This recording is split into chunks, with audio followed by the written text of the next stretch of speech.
Hello everyone and welcome back. Today I'm going to be talking about how each person that comes into our lives is a point of reflection into the things that we ourselves need to shine light on.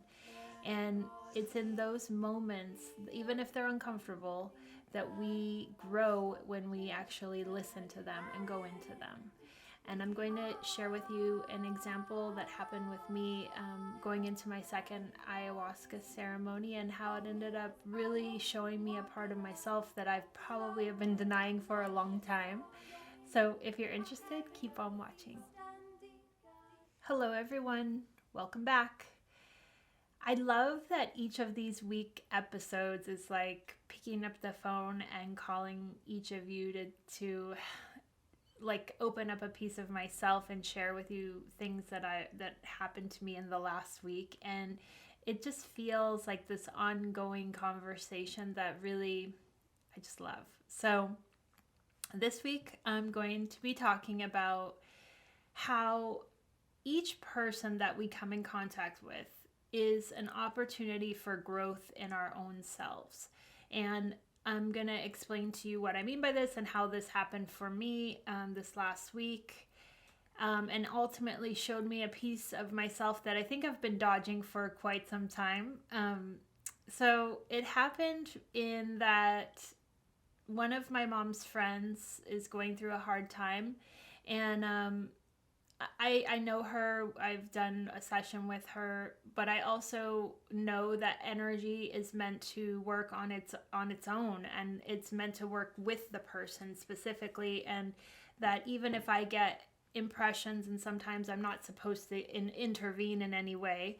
So she had reached out on the Facebook group and asked a question in the Ask Me Anything thing, and it was after I had already done the episode, but I must have had her question in the back of my mind, which it was, what is enlightenment, and are we all meant to be enlightened?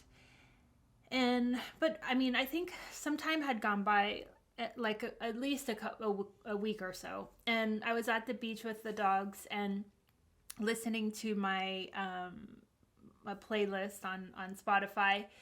And this song came on, and right away I got this feeling, download that I'm supposed to share the song with her. So I did, and I also, because they were talking about her, I asked, what's going on with her, and it made me have this feeling of I needed to share some impressions with her that I was getting. So anyways, fast forward to that later that day, I had shared the song with her, but I said, I had other things that if you're ready to hear, I have things that I can share with you. So of course she was open to it and wanted to listen and hear.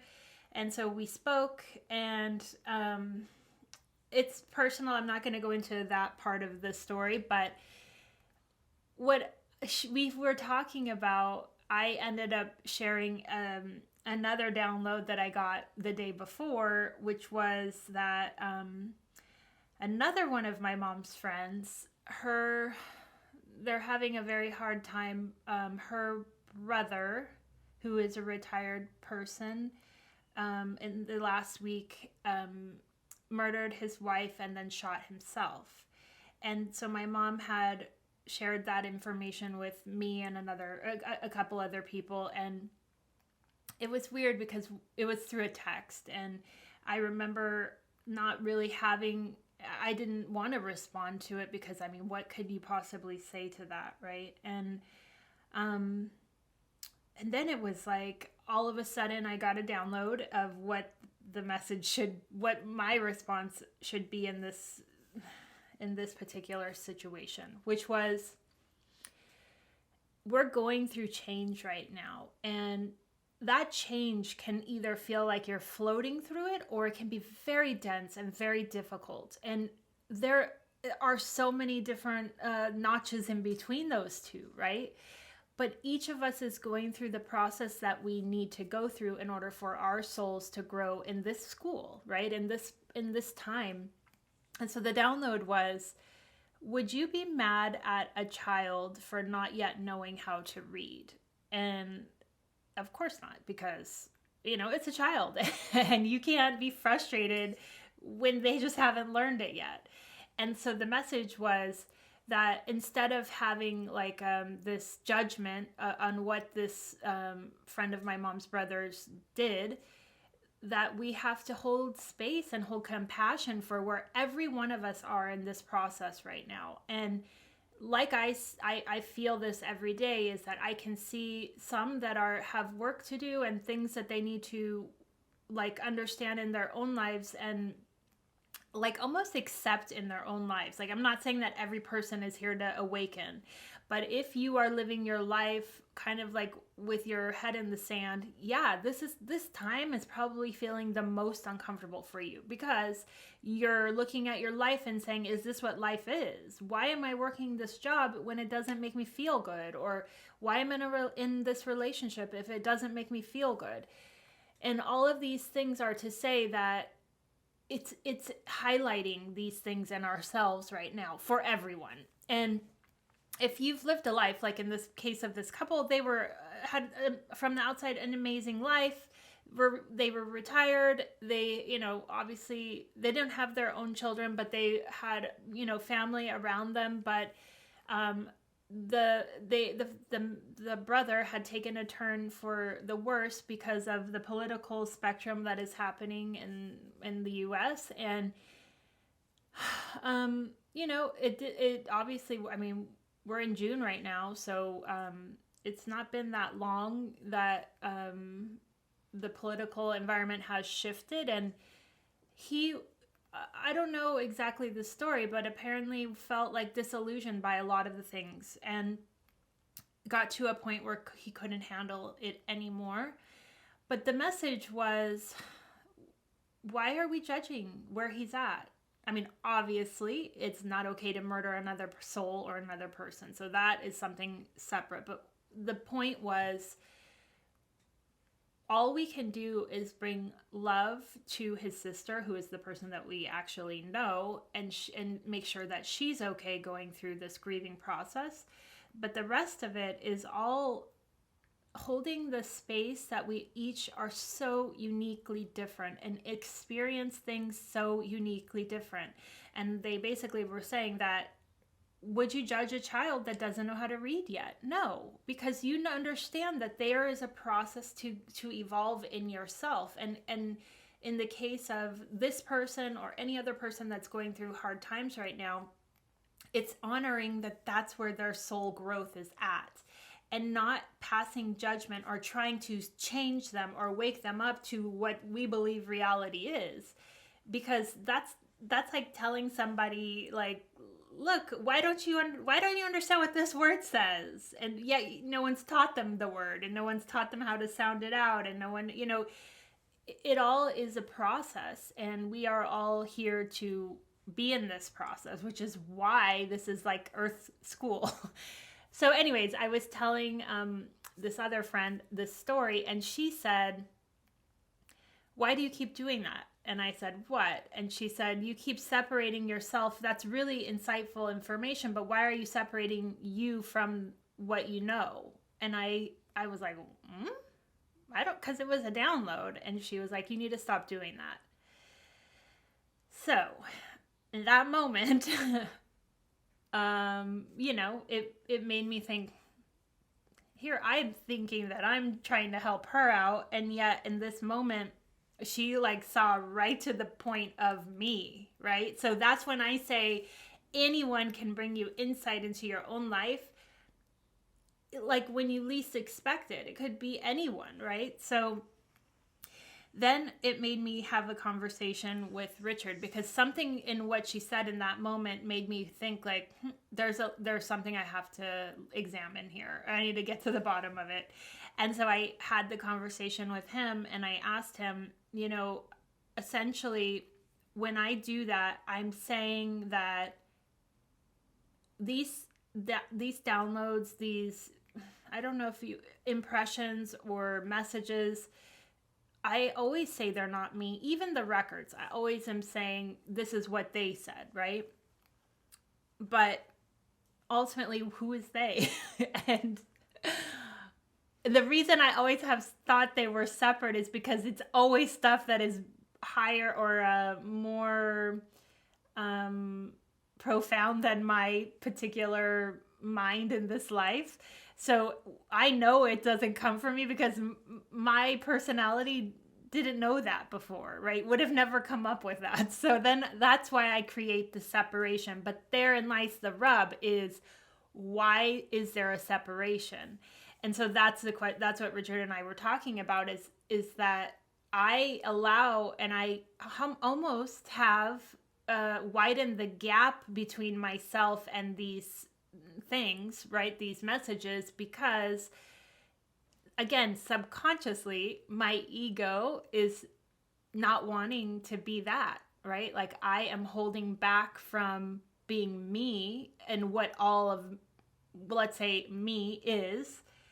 Because if I can say, oh, this is what they said, this is the download, there is my personality thing, but I don't have to own it. You know, like I can say it because this is truth, this is coming through me, but I don't have to say that it's actually me that is saying it.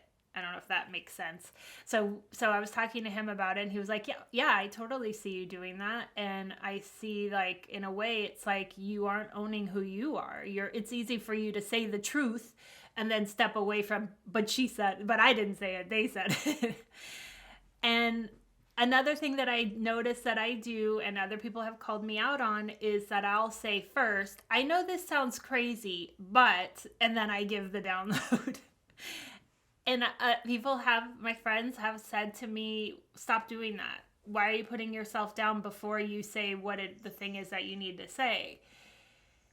And even it's hard because in those cases when they have said that to me, I think because they're so much closer to me, it's easy to not hear the reflection in the people that are closest to us because they always are around us. And, you know, we listen sometimes, but most of the time we're like, yeah, whatever. But it took this person that's not a close friend to point it out to me for me to be like, wait a second. And it feels like there's this click that almost like, actually, I'm going to say, when I found out that I was a walk-in, it's kind of that same feeling of, like, I know I'm supposed this phrase, this vibration that she's putting at me right now is a lesson that I can choose to hear, or I can be like, yeah, what does she know, right? So then the next day in the shower, I want to talk about this too. What I'm noticing is that in the shower, I get a ton of downloads, and I know it's because the energy of the water is like cleansing, in a way, like releasing my personality, because really in the shower, you know, it's an automatic, you're doing your business, but there's nothing really to ponder or to think about. So I noticed that I get a lot of downloads there. So the download that I got there was, each of the people that we come in contact with, they're like the fruit in the game Ms Pac-Man, you know, and again, this is an old game, so you might not know it, but it's essentially Ms Pac-Man is going around this maze, and she's trying to find these fruits and eat the fruits. And they basically showed through a download and an impression of the game that the fruits are what we are here to collect, but we can choose, just like Ms Pac-Man, to go the other direction and not put ourselves in danger to collect that fruit of knowledge and eat it and grow from it, right? We can always just run back to the box, which is like the safety zone for her, and stay safe but not grow. And it's that is the free will. Like, we have the free will to eat the fruit and to digest it and work with it or walk away from it. So the download was, that's what each interaction is. And especially when you have that moment and it feels like, in a way, like a deja vu, but different.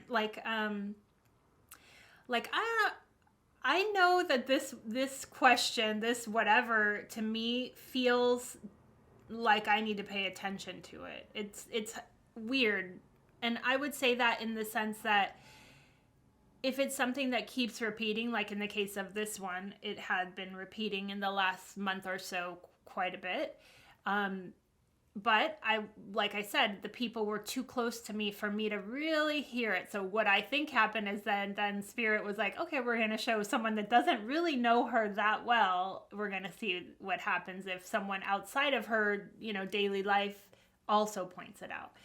So then what happened is that this actually all occurred like a day before going into ceremony with ayahuasca for my second time. And then I was like, oh, and people say leading up to a ceremony, you will start to get, like unconsciously, the things that you're meant to work on with your ceremony will start to show up. So of course, because I know this, I was like, oh, this is probably what I'm supposed to work on. This is the thing. This is, so that is what I set for my intention for my ayahuasca ceremony, which was if I am that, okay, if the downloads are a part of me and I need to own that part of me, I want to see how, and I want to be able to connect that thread and understand that it is an outside of me, that it's not my guides, that it's not the records. I want to understand what it is.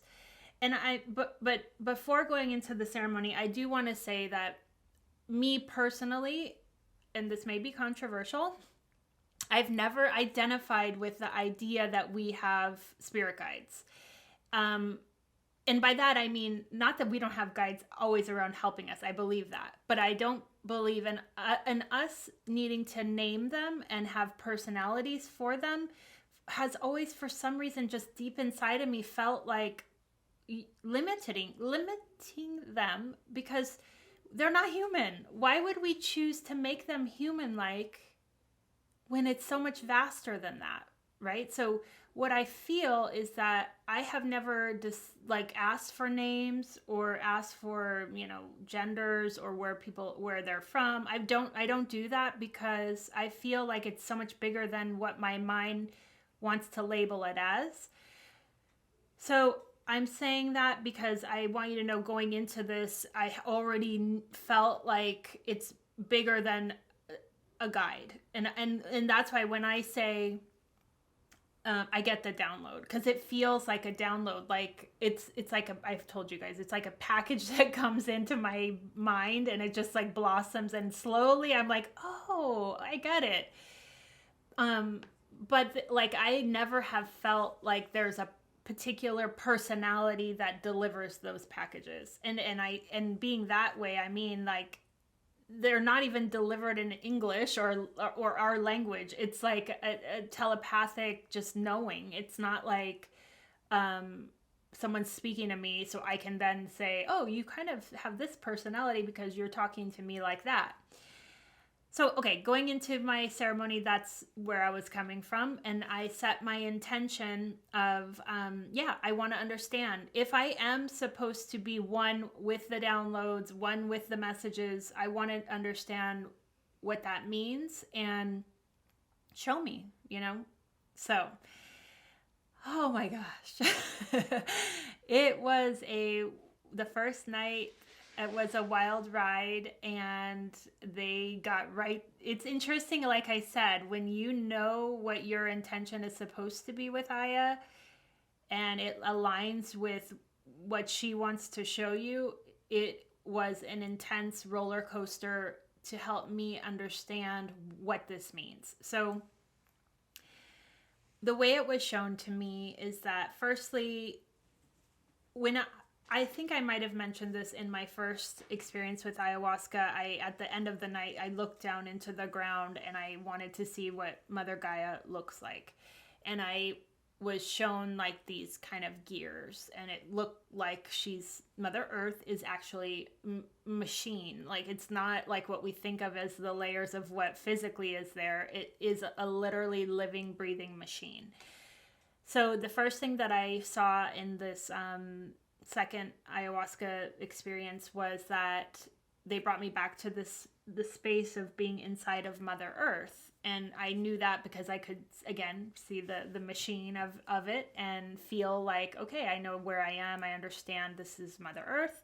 And then they showed that I'm going to say me, but I know that it was everyone. So, of course, they showed me through the metaphor or me, but that I am a seed of the earth. And so they showed literally like a piece of the machine of Mother Earth breaking and blooming through the ground as me.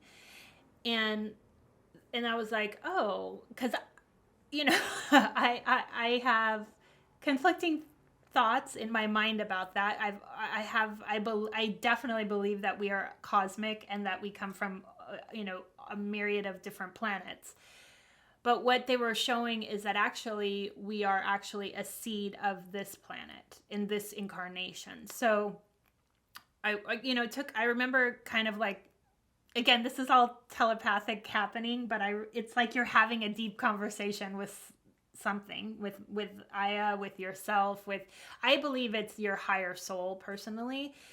So I remember being like, so wait, I'm not from this cosmos, I'm from the earth. And they were like, yeah, you guys are all here planted in this planet. You are an earth seed. And so I was like, okay, I mean, I can see that. And then they showed me that all of the past lives that I have experienced through my hypnosis regressions are actually showing me, parts of the most important parts of the lives that I've lived in the past that are here to help me in this life. And I knew that consciously before this experience, so that wasn't like foreign to me. But what they did show me, though, is that those lives are actually what make up my roots. So when we think of our roots in Mother Earth, and we talk about this, and I've talked about this, of growing your roots through the meditation of pulling the energy through your body, through the crystal, and then letting it fractal out to your roots. Well, they showed me that the roots are actually our past is, time doesn't exist, but our other lives that we've experienced, that our soul has experienced. And that those roots are what makes this personality, this body, alive. So when they were basically showing me that when I say I get the download, I always thought it's coming from above. They showed me, no, it's coming from your roots. It's who you are. There is nothing above you. It is all you, and you are seated in this earth, and your roots are where it comes from. It is you, and it's your higher self that is rooted in this existence, in this space and time. And when you are feeling those downloads or getting those impressions or messages, they are coming through you, from you being like Hawa from this Native American tribe, or the fish being that I was, or the ogre that I was. All of these things are literally me that are giving me the downloads. Like my higher self is the download. So they were saying that we create what we need in order to understand what we experience. So let's say in the case of needing to have spirit guides or angels or something that is separate from you, or like I did, the downloads, it's so that our mind can grasp and like almost try to understand it from this plane, from this 3D dimensional world, because it's too vast for this mind to grasp. So therefore we attach images to spirit guides, we attach names to spirit guides, we attach like this presence of angels, because that is what our soul is projecting to understand itself. But ultimately it is all us, right? And we are all it. And I know like that those are all concepts that are everything. Like I know it's vast, but when you really, like, what I was attempting to do is to dig deeper into what is actually happening. So essentially, when we create that separation of needing to say it's something outside of us, in a way, it's still our ego holding control of having its autonomy of being separate from the higher soul. And myself, showed myself that no, it is you. It is everything, and it is all inside of you. And if you are able to wrap your mind around letting go of needing to have identity to this part of you, then yeah, it's like saying, I understand that I am one. I understand that I am everything, and I am owning that, versus the ego, like I said, wants to create the separation so that it can still live its happy little life here on earth as its own thing, and say like, oh, I'm not owning that. I hear it and I will say it, but I am not going to own that that's who I am, because the ego wants to have its own experience in this incarnation. And what I think is happening for me is that I'm on like this teeter-totter of, have I fully given myself to my higher soul? You know, am I really living everything that I am meant to? And I mean, I know it's a process. I know it doesn't happen overnight, but the only way that we can really 100% be here and do what we're here to do is to understand the difference between the ego and the higher self, right? And it's in that slight separation, or that slight projection that the ego is doing to separate you, meaning this vessel, from everything, right? So then they showed me that even all of the miscarriages that I have had, which is 6, that energy happened, and that experience happened so that those seeds of energy could actually fertilize the energy in my roots. So that is also energy that I pull from to express who I am, and in this time and space right now. And basically then they showed me that all of this is happening in this moment because this lifetime is the lifetime that I am here to bloom. So imagine that we all are seeds, we're all buried in the earth, we all have our root system, we come in with that system, but we are thinking we're just the seed, and maybe we start to sprout, and like we go through different seasons that we go back in and then we go back out, and imagine how much it takes to get to the place of blooming, right? And I, from the way I understood it, is that the only way you get to a full bloom is when you are completely aligned with your roots, with your higher self, with why you are here, and you allow that energy to flow up through you and out to the world. And that it's only in that acceptance that we can truly be what we came here to be. Now, I there's a lot more that happened, and I essentially had to get to this place of, wow, like how did I not realize this, and the way that they showed it, or see, again, I'm doing it still, and this is going to be a struggle for me, the way I showed myself, to really understand that not just like in words, yes, you are the same as the downloads. Because I think if it had just been like that message from the Aya ceremony, I don't think I would have really understood what they were showing me or what I was meant to understand. But now that I have like the visual and the actual what's happening and why are we needing to pull up these past lives, and in a past life regression, we are only shown the lifetimes that matter the most to your experience in this lifetime, right? So let's say we've all lived thousands. That doesn't mean that these thousands need to be conscious in this body, in this vessel, but it does mean that all of that energy is what is feeding you in this lifetime. And then you realize, like, you are everything. You are everything that your soul has experienced throughout, throughout space and time, and we are that. And I mean, I've known that for a long time, but to see it in this way is like, it really makes my conscious personality feel a lot smaller than I have given it space for. And I'm not saying that having a personality and that ego is bad, but I do see that it is the thing that keeps us from ourselves, right? Like all of my fears. And I mean, there's still so many that I know I need to work on. And I believe like when the challenge is up, it is reflected to me. It is reflected to me. Like, I'm going to explain this particular one that happened this week. Is, you guys know, I have had the download that I am supposed to start a free community, and that we need to start bouncing ideas off of each other and have an energetic exchange.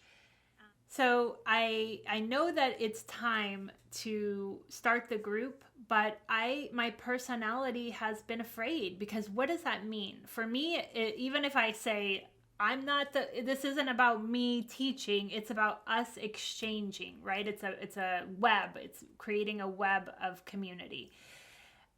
I still, personality-wise, feel afraid, because I feel like it's a responsibility. It makes me feel like I am completely stepping out of my comfort zone of being introverted. And all of that is what's kept me back from doing it. So then last week I got an email from one of you guys and who brought it up. And I was like, oh, like, again, I felt called out. I was like, oh yeah. And of course, like, you know, in the last 2 months, I have been working on stuff, and I know that it's not been time wasted, but at the same time, I didn't act on this very important thing that was meant to come through me, because my ego still has control and still was like, well, I'm going to wait for the next download, right? I'm going to wait for the next, like, now. So I took the email as now. It's time now. There is no more waiting, and you have to go into the fear. So I think it like literally is a balance between who's going to control this life. You know, is it going to be our ego, or are we going to allow the ego a break and let it see and observe, like take that seat of, like I always say, it's over back here, but let it be the observer of something so much bigger that wants to be birthed through your roots into this vessel. And clearly what I was shown is that this lifetime, and I believe it is for all of us, because even though they were showing me specifically being a seed of the earth, I know that we all come from other planets. That's not the point, but the point is that we are here to be earth seeds. We are here to birth ourselves in this life.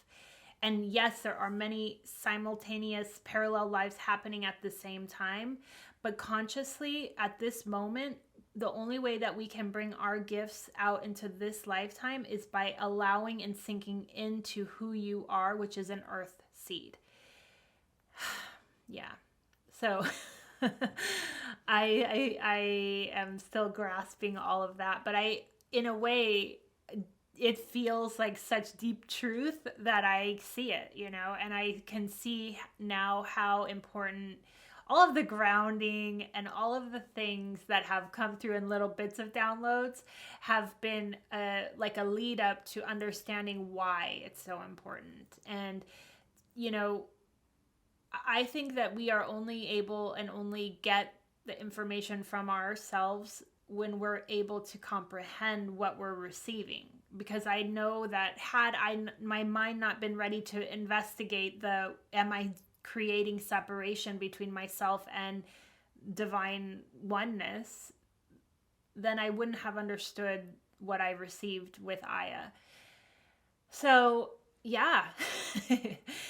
And it all came down to a reflection that somebody gave to me as a gift. And that's the thing, is that those reflections and those fruits are gifts, but the ego is so terrified of accepting it as a gift that it deflects it back and pushes it back and becomes defensive. And like, there could have been a part of me that would have been like, no, it's not me. And I have been that person, and you guys know, because I'm sure I've talked this way before, is that I always say it's outside of me. And they even showed me that the records, that's another thing, is that all of a sudden, remember through Sananga, I have been like, why don't I use this tool? It's a tool that I should be using, right? Well, they showed me too that it's just tapping, it's having like a direct line to your higher self. It's not anything outside of you, it is you.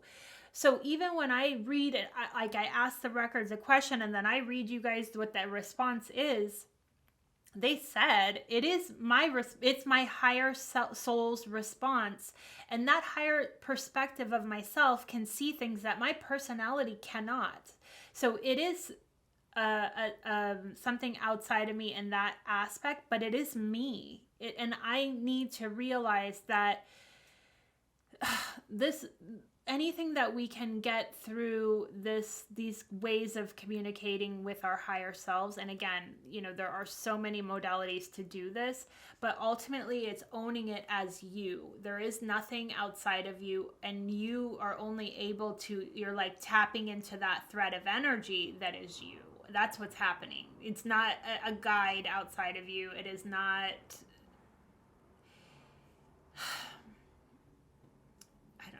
I know that this is going to be hard. So it is not anything that is other than a projection of your ego trying to separate you from yourself.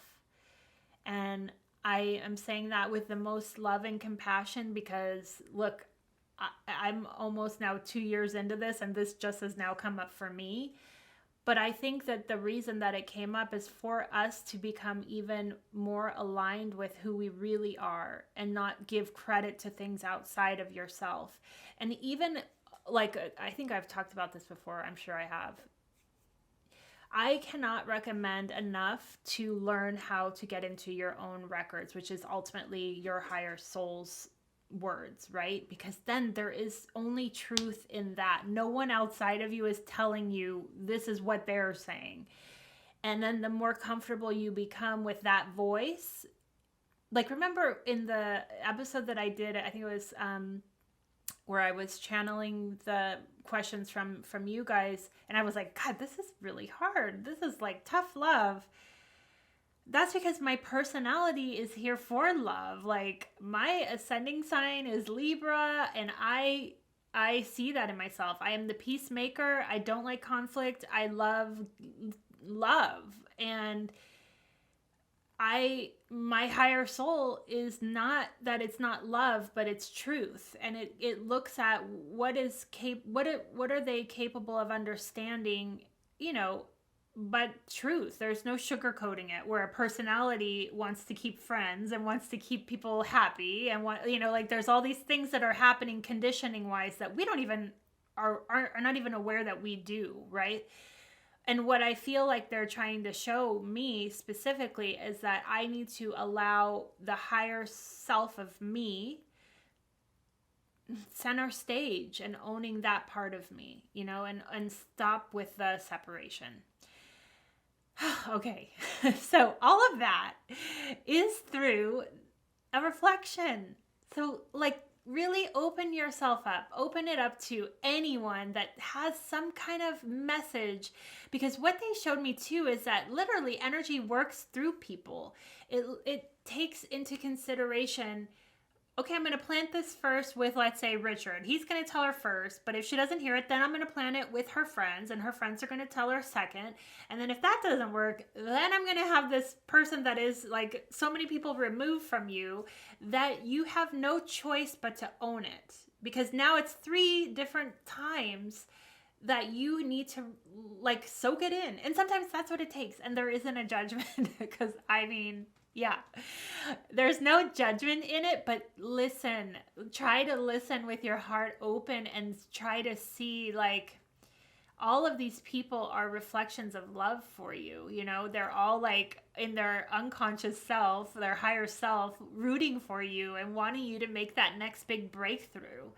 And this one for me is, wow, it was a big one. So, yeah, just try to be open. And even like the biggest points are when you notice the defense is coming up, or you having this explanation for why you are the way you are. Because in that moment when she said it, I was like, oh, because it's not me. Like, I tried to brush it under the rug real quick, and she was like, stop. And I was like, what do you mean stop? So, yeah, I hope that this is helpful. As you guys know, I'm always going through it at the same time, and I have, more information to share from the night or the weekend with ayahuasca. But ultimately, I also found out that For me, ayahuasca is going to be a place that my soul gets to fully express itself and play. And so here I had been holding on to, there's shadow work. And I do believe that it is a tool to help us work on the things that we suppress, for sure, like this for me. But ultimately for me, they showed me that I need to let go, that something bad happened in my physical life. They showed me that no, nothing bad has happened. The reason that I don't have memories of this part of my life is just that I don't need them, and there's no need for my mind to chew on them and hold them.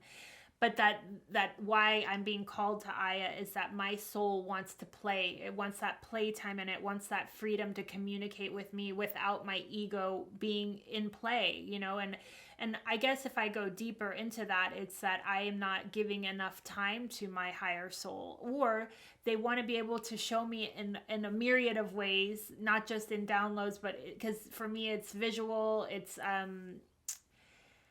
it feels like an experience that you're literally going through. So it felt like a 100%, 100-mile-an-hour roller coaster that was like nonstop for 12 hours. But at the end of it, it was like, wow, you know, like a year's worth of downloads all in one night. So I think that I will continue to be called. We'll see. I don't know. I mean, this was just last weekend, so I don't yet know if I have another call. And again, but I do trust myself so deeply that when that feeling comes back up in me, and it's like, if there's something that I need to work on, this is a tool that my soul can playfully show me what it is. Oh, and just really quick, one other thing is that all of the beings that came in Costa Rica, remember, as the time had gone by, I got to the place of understanding that they were forms of me. I thought past lives of me. I realized that they weren't out separate from me. They were just me coming back into this vessel and experiencing this time and space. But Aya showed me this past weekend that it was a soul retrieval, and that I was meant to go to Costa Rica for that soul retrieval. They wanted to be in the jungle, and they wanted to be in that space and that time. But that ultimately it was me calling my other incarnations and other experiences back into this vessel again, for my roots to have that energy so that I can bloom in this life. And what's weird is that I do soul retrieval. So I never put them together. I never would have my mind could never have grasped that that's what was happening, because my mind is like such a contained container, right? And it's just so much bigger than that. And it took me letting go of my mind, trying to dig in there and understand what was happening, to really see what it was. And, you know, I'm so grateful that all of those beings have decided to come back to this vessel, and that they are here with me now, and ultimately got me to this experience of understanding that I am it. I am all of these things, and I am all the downloads, and I am everything, and as we all are. And it's beautiful, and it's owning that. And that's exactly why we're here. And this is exactly how we're going to bring ourselves into this new experience of what we are meant to be. So thank you guys so much for coming on the journey. And definitely the community group is coming. And I am so excited now that I've gotten past that first hurdle of being terrified.